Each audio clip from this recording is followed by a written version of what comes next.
Uns afastam-se, outros juntam-se. Uns viram a página e partem para outra, outros tomam decisões que podem moldar o futuro. Vamos falar disso tudo nesta Comissão Política. De vínculos que se quebram. De repente, é como se Joacim Catar Moreira e o LIVRE não se reconhecessem. Nem se conhecessem, sequer. De aproximações inesperadas. PSD, PCP e Bloco coincidem pelo menos num ponto em relação ao próximo Orçamento de Estado. Querem todos a redução do IVA da energia para 6%, no que pode ser a primeira coligação, negativa ou positiva, depende do ponto de vista, contra o governo PS. E vamos falar também de decisões que podem moldar o futuro, neste caso, o futuro do CDS. Num partido em vazio de poder há mais de um mês, desde que Assunção Cristas se demitiu na noite eleitoral, João Almeida decidiu finalmente candidatar-se à liderança. Depois dele, também Filipe Lobo Dávila confirmou que está na corrida. Ou seja, no CDS, quem quer que ganhe, o pior já passou. Há candidatos. Não é mau. Este episódio tem o apoio da TAP Air Portugal. Dê asas ao seu negócio e ganhe dinheiro enquanto voa. Adira já ao programa da TAP para empresas em tapcorporate.com. Estamos a gravar a meio da manhã de terça-feira, 26 de novembro. Ontem foi dia de efeméride. Curiosamente, uma efeméride com que algum país ainda convive mal. E por falar em curiosidades, sabia que os principais candidatos à liderança do CDS nasceram depois do 25 de Abril? João Almeida até consegue o feito de ter nascido depois do 25 de novembro. E Francisco Rodrigues dos Santos, o Chicão, ainda pode ser candidato à liderança e esse nasceu quando Cavaco Silva já era primeiro-ministro. Vale a pena assinalar, é a primeira vez que os principais candidatos à liderança de um dos partidos estruturantes do sistema são mais jovens do que o partido que se propõe a liderar.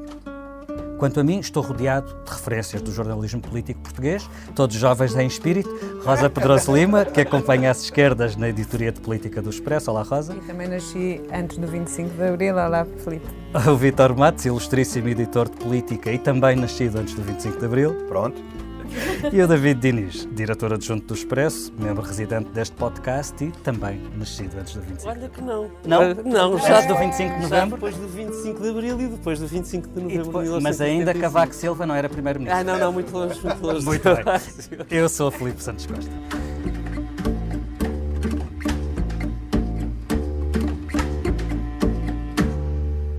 Seja bem-vindo a 1987.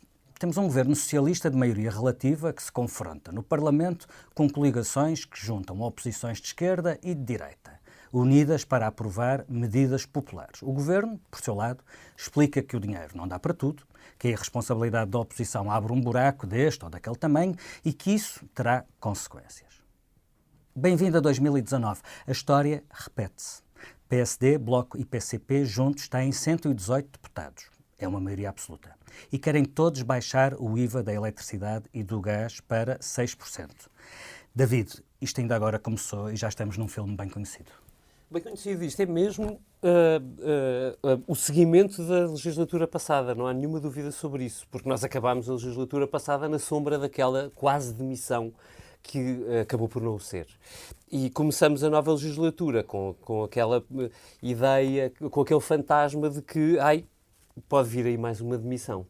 Mas esse, eu acho, é exatamente o problema de António Costa. É que ele, com aquele trunfo da quase demissão da crise dos professores, esgotou aquilo que podia ser uma dramatização muito eficaz para este início de legislatura.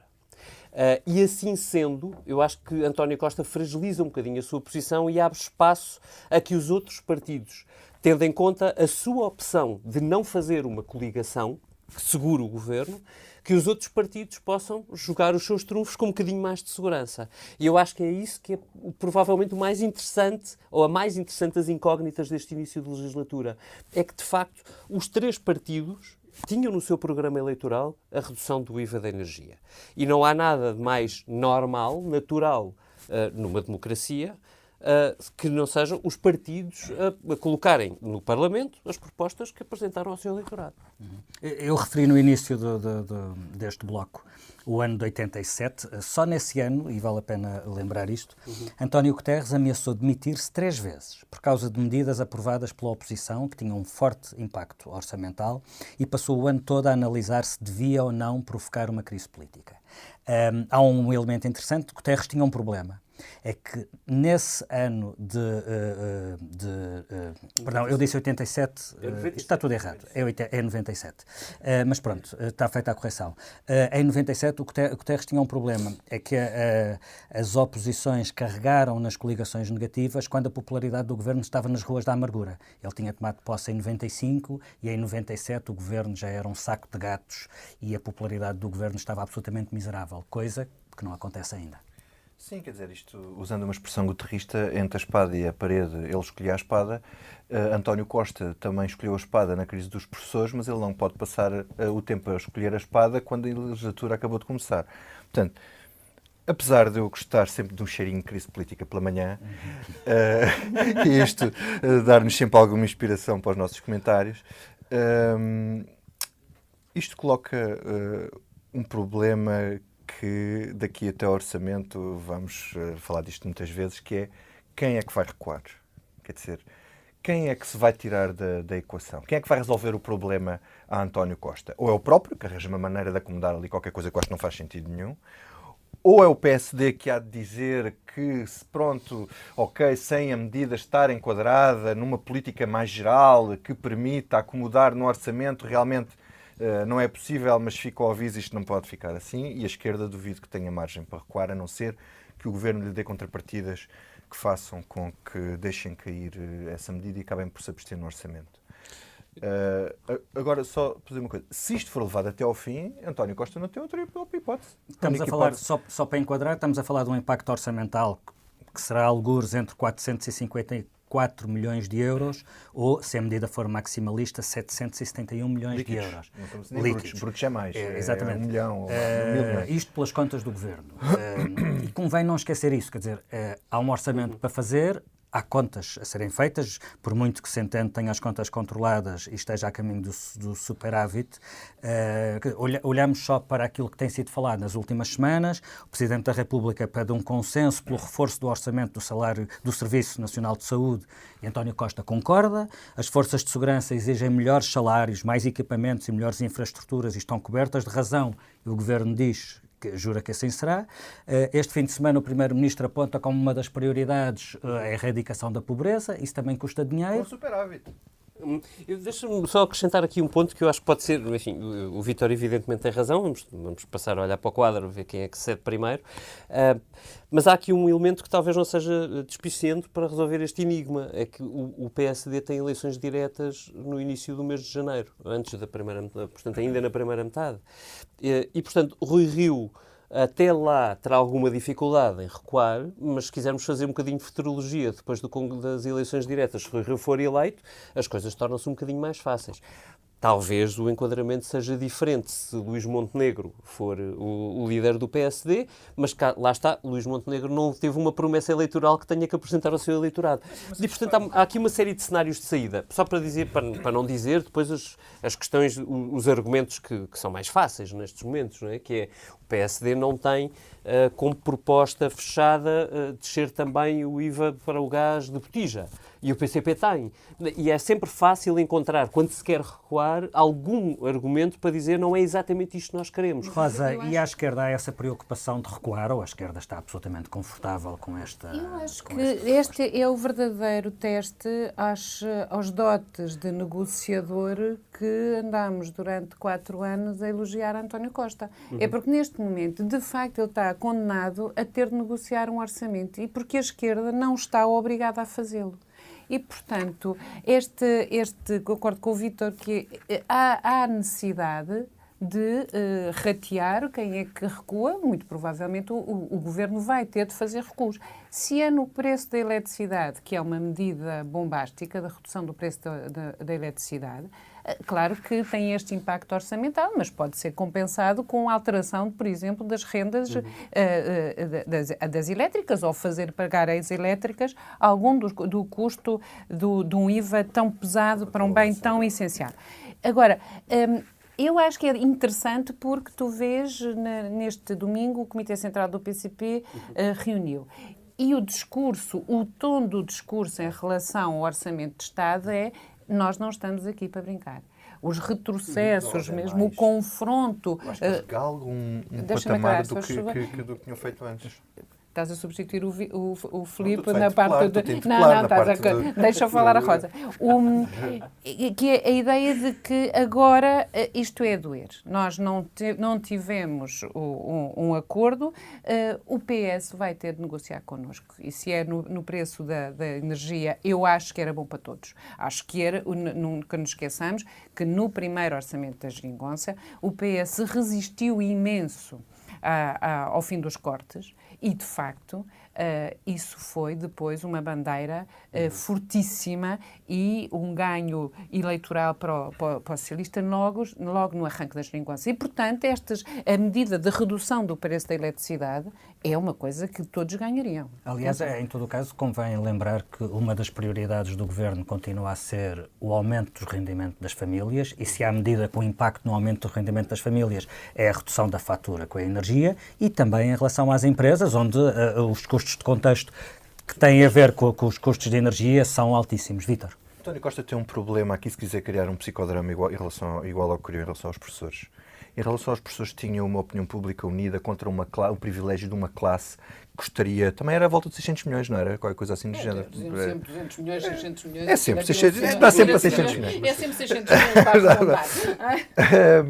E ele aqui, esse psicodrama é muito mais difícil de fazer, porque pode invocar de facto as contas públicas, mas a questão é que isto é transversal e A é para transversal toda a ainda gente. por cima encaixa na política, na narrativa do Governo do aumento dos rendimentos das Está no famílias. fim da legislatura, está no arranque. Agora, a questão do Rui Rio é interessante, porque ele posicionando o PSD ao centro, a primeira coisa que faz no orçamento é ter uma coligação negativa, saltando o PS e aliando-se ao Bloco de Esquerda e ao PCP. Isto tem influência na discussão interna do partido.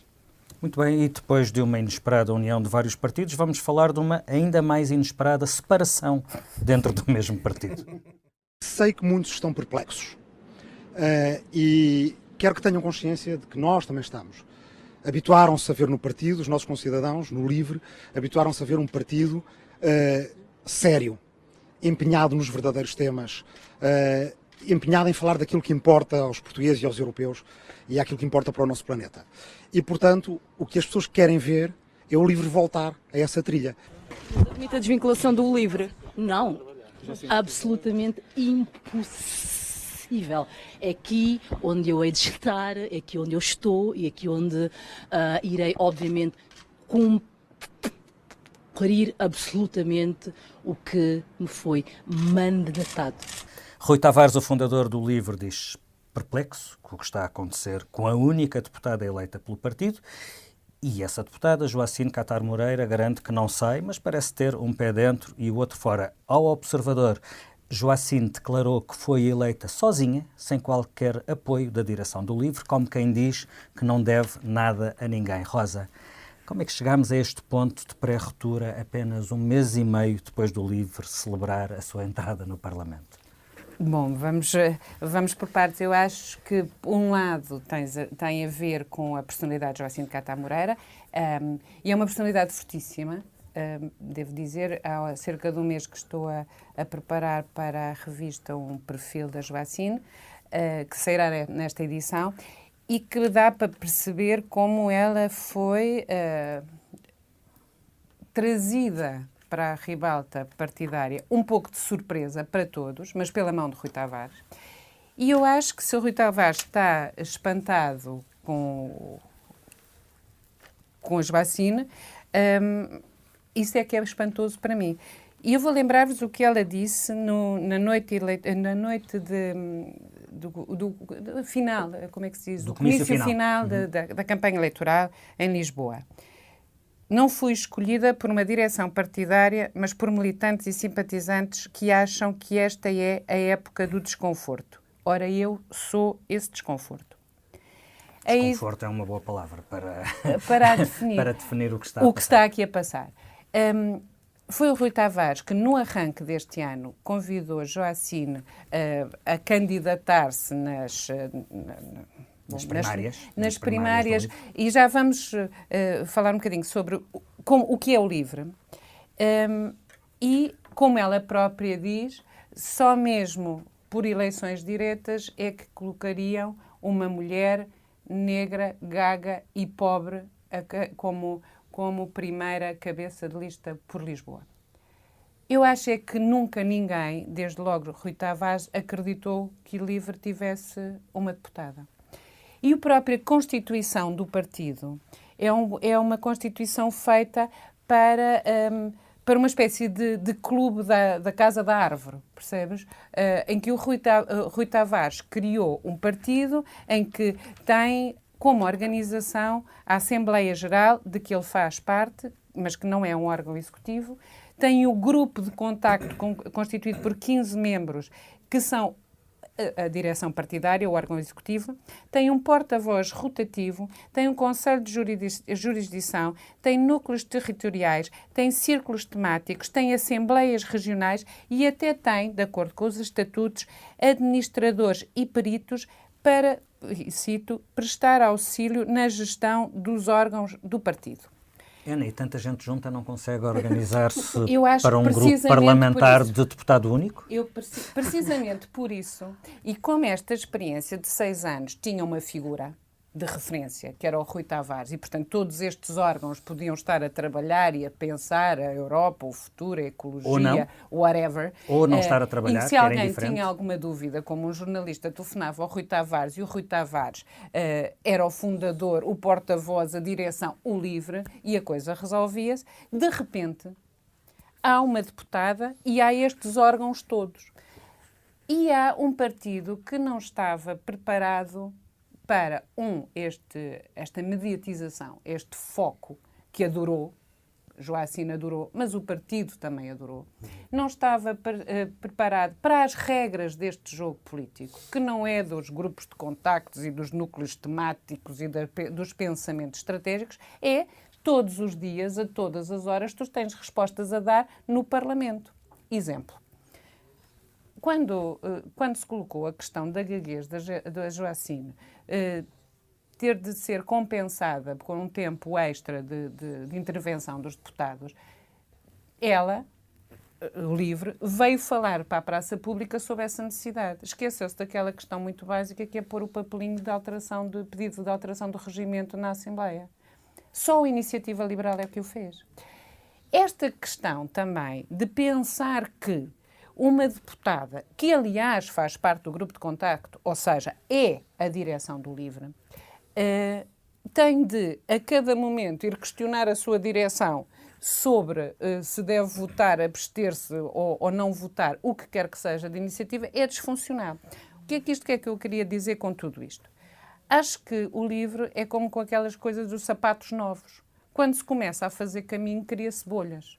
Neste caso, obrigou o partido a sair da bolha em que viveu nestes 6 anos, a bolha Rui Tavares, e tem de se organizar. Eu percebo que a estrutura do partido seja disfuncional, até porque porque foi criada em torno de uma figura que já não é a figura central. Percebo, e já lá voltamos, que Joacine Catar Moreira tem características pessoais e gostava de voltar a ti sobre isso para perceber o que é que ficaste a saber sobre ela neste perfil, mas em todo o caso, só para entrarem as outras pessoas, é um bocadinho difícil de perceber que a direção de um partido e a sua única deputada não consigam comunicar sobre coisas básicas, como o sentido de voto em matérias como a memória do 25 de novembro ou o conflito israelo-árabe. Não é como se fossem questões novas sobre as quais nunca ninguém pensou antes, não é, Vítor? Há coisas mais graves, que é o facto de ter falhado a dar entrada com o projeto da nacionalidade, que era a bandeira do partido. Tinha o prazo até sexta-feira e não o fizeram. Mas também nesse caso não é como se fosse uma coisa de que eles se lembraram na véspera. Não, ou seja, tudo isto são temas que estão consolidados, são assuntos sobre os quais não há dúvida, não devia haver dúvida sobre qual é a posição do partido expressa pela sua deputada única e, portanto, não se compreende nada disto. Compreende-se. É porque a política não é para amadores. Nós passamos a vida a dizer mal dos políticos profissionais e que os políticos se profissionalizam tudo, mas não. A política precisa de um lado profissional, precisa de quem está lá saiba o que está a fazer. E, apesar de ter muitos defeitos a política profissional, a política amadora tem defeitos ainda maiores, como se está a ver. Portanto, isto é um partido que não existe, é uma estrutura, sei lá, não sei se é de amigos, eu estive a ver a composição daquilo, uma série de doutorados e de pessoas altamente qualificadas, mas duvido que tenham tempo para aquilo e que trabalhem e que se juntem e que, enfim, que tenham uma estrutura que funciona. A Joacine Catar Moreira tem uma dupla legitimidade.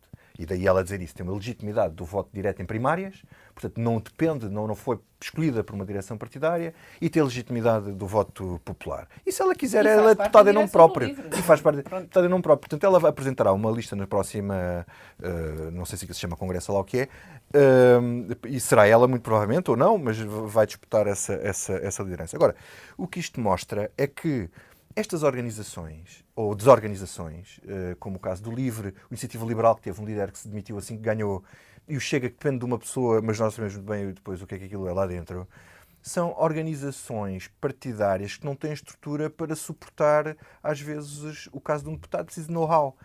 E Joacine Catar Moreira está a ser vítima da sua arrogância, no sentido da sua projeção mediática ser algo para o qual ela também não estava preparada, e isso é desproporcional em relação ao que o partido está a fazer, que é incompetência pura. David, isto é um problema de incompetência e de amadorismo? Eu acho que é mais do que isso. Ou seja, o Vítor usou uma expressão que eu acho que é importante, mas eu atribuo-lhe outra dimensão, que é da dupla legitimidade. O que eu acho que há, neste caso em particular, é uma dupla legitimidade do voto naquele momento, nesta eleição, no LIVRE. Ou seja, há uma legitimidade do voto na Joacine Catar Moreira e também uma legitimidade diferente do voto no LIVRE. Portanto, nós, na verdade, não sabemos, e este é o ponto, naquele caso em particular, nós não sabemos se as pessoas votaram maioritariamente na Joacine porque ela foi cabeça de cartaz e ganhou uma espécie de vida própria, ou se votaram no ideário do LIVRE. Ora, o sistema esse português... É um ponto importante, deixa-me só, esse é um ponto importante, que não é a primeira vez que falamos do LIVRE depois da eleição da Joacine, e o Vítor focou muito nas questões da funcionalidade daquela máquina, mas há aqui um problema político, é que a agenda da Joacine não é a agenda do LIVRE. Exatamente, esse era o ponto. É assim, e eu acho que tudo isto nasce naquilo que a Rosa estava a relatar, que é, a partir do momento em que o LIVRE forma as suas listas de deputados num método que é absolutamente aberto, ou seja, em que os candidatos que são escolhidos não são escolhidos pelo partido, são escolhidos por pessoas que podem não ter nenhuma ligação sequer ao partido. Isso coloca o candidato com um peso que é desproporcional relativamente ao ideário do próprio partido. Vou traduzir. A Joacine, de facto, tem uma identidade política que não é, nós percebemos isso neste mês, não é a mesma identidade que o LIVRE tem. Identidade política, de afirmação de princípios. Ou é só uma parte da identidade do Ou é uma parte. Mas a questão é se ela... Não percebemos isso, mas já lá vamos. Sim, só para concluir. Se ela se abstém num voto, e deixa-me voltar à questão do voto, se ela se abstém num voto sobre uma agressão israelita, com o contexto e com os anos que tem esse conflito e a centralidade que esse conflito assumiu na agenda da esquerda, é muito difícil perceber onde é que ela se posiciona. Não votou contra. Por amor de Deus. Está bem. Era o que faltava. Mas estamos a dizer, a agenda... Deixa-me só concluir, porque o que eu acho que aconteceu aqui foi o LIVRE, ou seja, o Rui Tavares e algumas pessoas no LIVRE sentiram que este era o momento para fazer uma espécie de clarificação dentro do partido.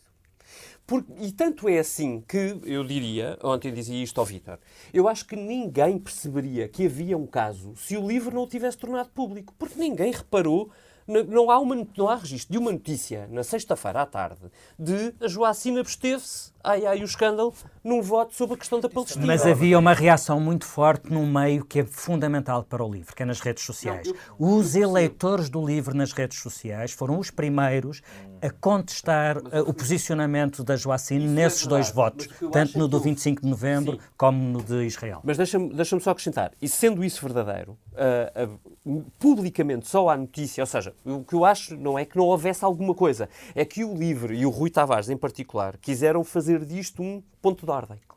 Porque há, de facto, uma divergência. Ou seja, qual é o problema? Do ponto de vista de posicionamento, a Joacine Catar Moreira agarra uma agenda identitária num partido que se apresentava ao eleitorado, tradicionalmente, quer dizer, tradicionalmente tem 6 anos no registro do LIVRE, como um partido aberto, europeísta e verde. Exato. Isto é o contrário de uma política identitária. Não quer dizer que não tenha identidade lá dentro, mas não, a identidade, a política identitária não era o alfa e ômega a guideline do LIVRE. Portanto, sendo isto contraditório, o LIVRE percebeu que havia um problema, que ele estava a crescer e quis fazer um ponto de ordem à mesa, colocando a Joacine Catar Moreira dentro da identidade do livro. Eu, por acaso, acho que é um confronto de liderança. O Rui Tavares, o que é legítimo, não acho que tenhamos dados para dizer que há uma mudança de agenda do partido e uma descolagem da Joacine. Até por uma questão muito simples.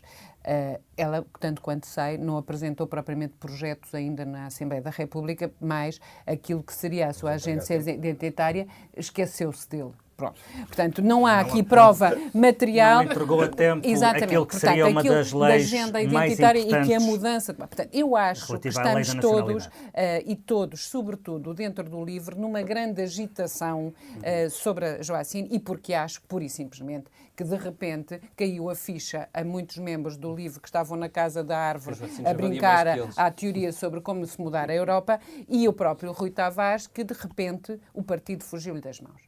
Acontece que Rui Tavares, por opção própria, e, by the way, por ter perdido as suas 2 últimas eleições à unha, é verdade, mais a primeira do que para aquilo que era o lugar natural dele, um lugar no Parlamento Europeu, também perdeu as suas eleições como cabeça de lista às legislativas, é a vida.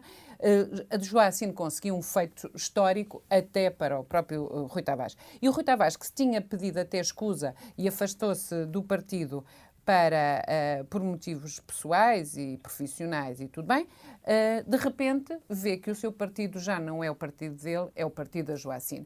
Há aqui uma espécie de luta pela paternidade do partido. Eu acho inevitável que a Joacine se consagre como a líder do partido, como aliás acontece aos partidos que têm representação parlamentar.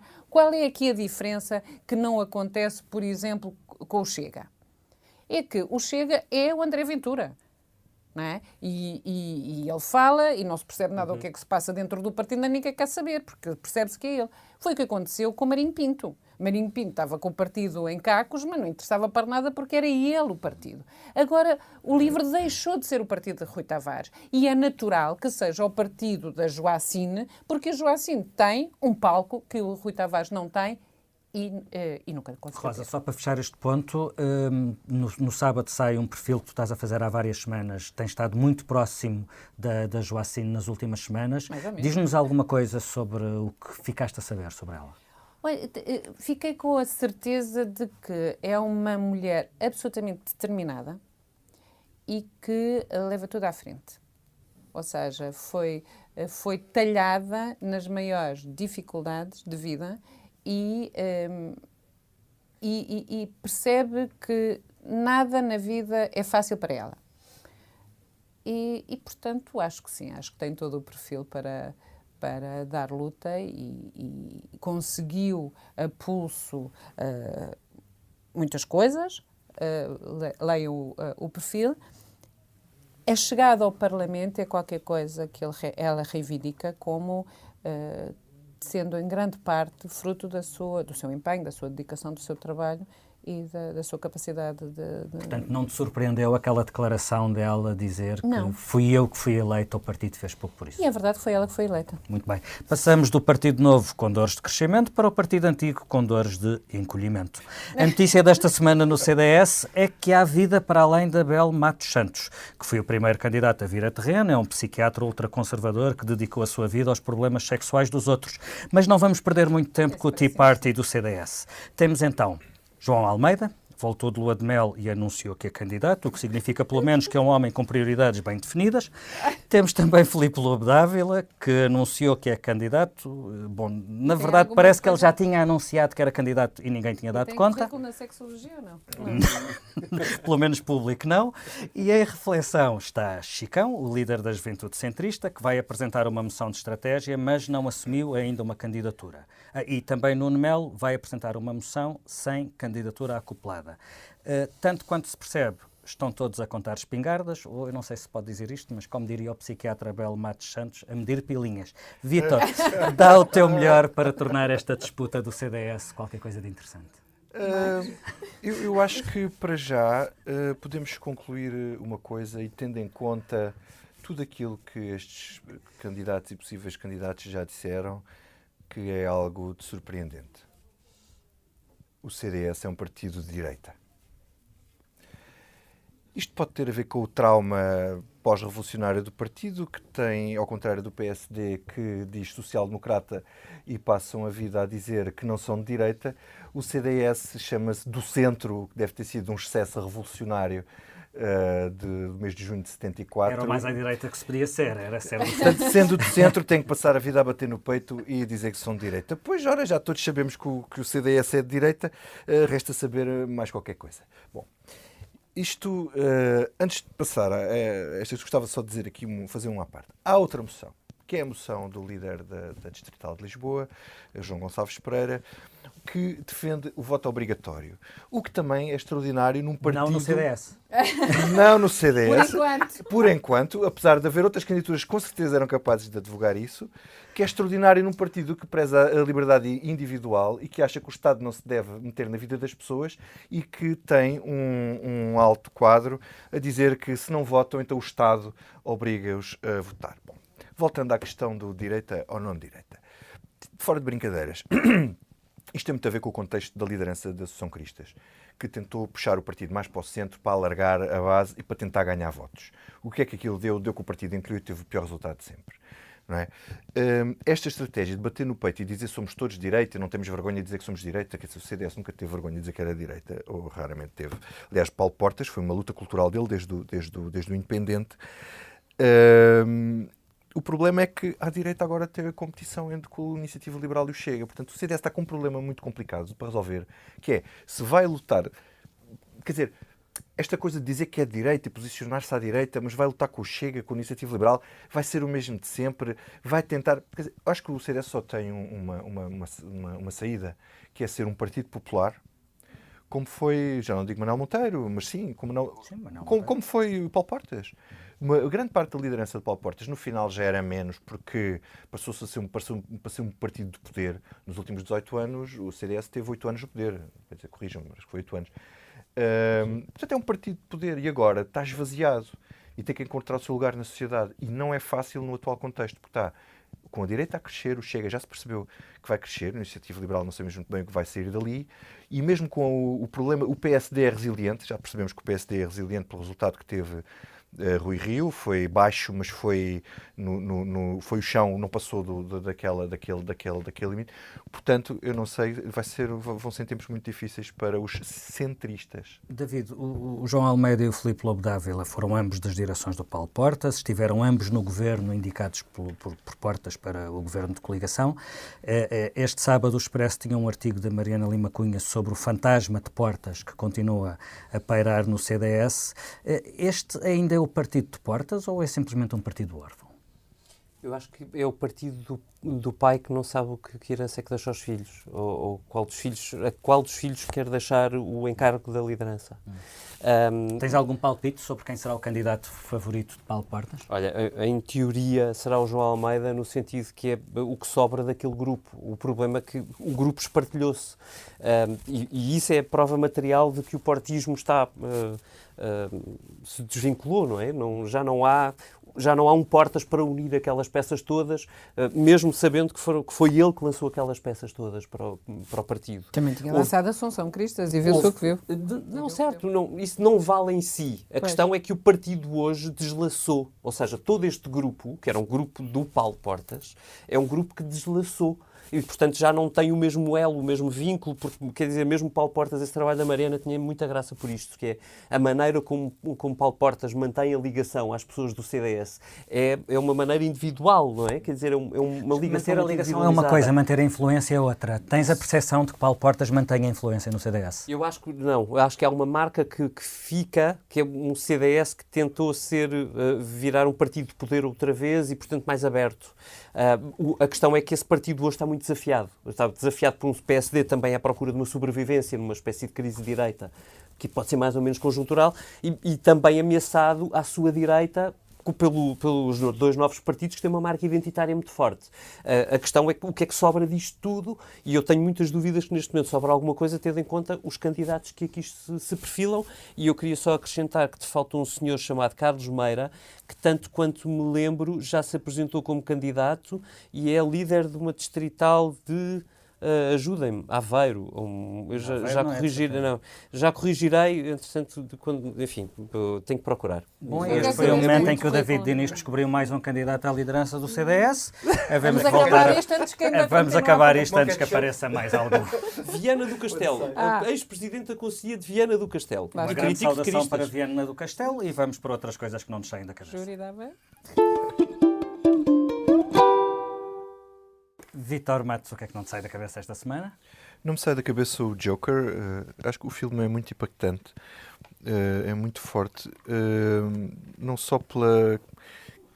Tem ali uma componente de crítica social à forma como são tratados os doentes mentais e há ali uma certa metáfora populista Seja de spoiler. alguém que diz coisas que as pessoas querem ouvir. Diz bem do Joaquin Phoenix. Mas acho que o filme vale por isso. Vale pelo desempenho do Joaquin Phoenix. Eu acho que é impossível alguém conseguir fazer aquilo que ele faz, aqueles risos sofridos meio... Acho que aquilo é absolutamente extraordinário Oscar já, num ator. Oscar. Acho que aquilo é Oscar para 10 anos. Já o da carreira. Está entregue o Oscar para os próximos 10 anos. Rosa, aí o que é que não te sai da cabeça esta semana? Olha, não me sai da cabeça a história da cervejaria Galiza no Porto, que eu acho uma história comovente de como, um pouco à semelhança do que aconteceu aqui há uns anos com os trabalhadores da Triunfo, foram os trabalhadores que impedem o seu posto de trabalho de acabar, impedem a empresa de selvaticamente retirarem os balcões e os instrumentos de trabalho e mantêm há 15 dias a cervejaria a funcionar, conseguindo já pagar os salários em atraso, a conta da luz de 3.000 e tal euros que estavam também em atraso, e provando uma coisa, de facto... às vezes, esta cervejaria é centenária ou é antiquíssima no Porto e a família dos proprietários resolveu pedir a uns consultores para fazerem lá umas alterações. Claro que aquilo estava a funcionar pessimamente com as alterações. Nunca fui à cervejaria Galiza, não faço a mais pequena ideia como é que... Mas os trabalhadores começaram a fazer aquilo que sempre fizeram e sabem fazer bem, que certamente é tirar bujecas e servir pregos, e aquilo funciona. E eu acho que às vezes é muito simbólico de como às vezes o empreendedorismo nacional é um pouco tonto e prefere uns consultores que dizem umas barbaridades a ouvir os trabalhadores e pôr as coisas a funcionar. Muito bem, David, o que é que não te sai da cabeça? Isto. Thanks for the dance. It was hell, it was swell, it was fun. Thanks for all the dances. 1, 2, 3, 1, 2, 3, 1. No, no, no. E isto é o extraordinário álbum póstumo de Leonard Cohen, que ele nos deixou com letras escritas, com voz gravada, aquela que nos marcará para sempre, e que o seu filho trabalhou agora, com carinho, em sua memória para nos deixar. Isto serve-me de pretexto também, agora que estás de saída, Filipe, para te agradecer.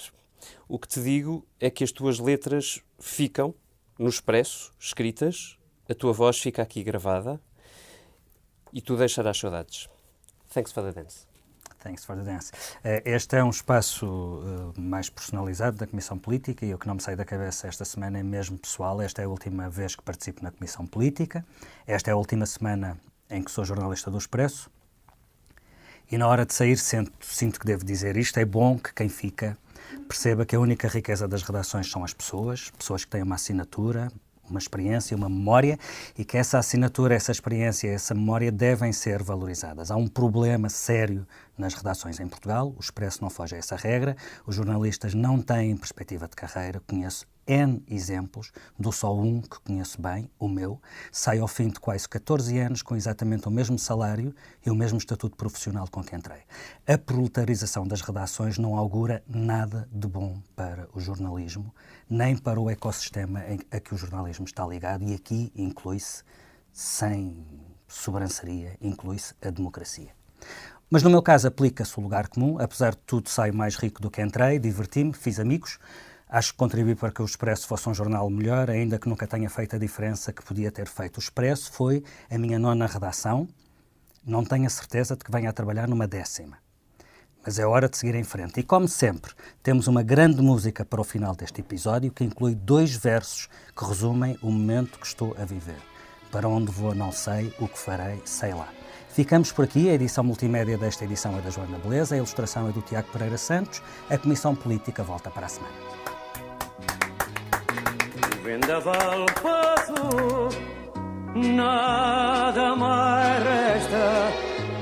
A nau do meu amor tem novo rumo, igual a tudo aquilo que não presta. O amor que me prendeu desfiz-se em fumo. Navega agora em mar de calmaria, ao sabor da maré em verdes águas. Ao lemo esquecimento e alegria,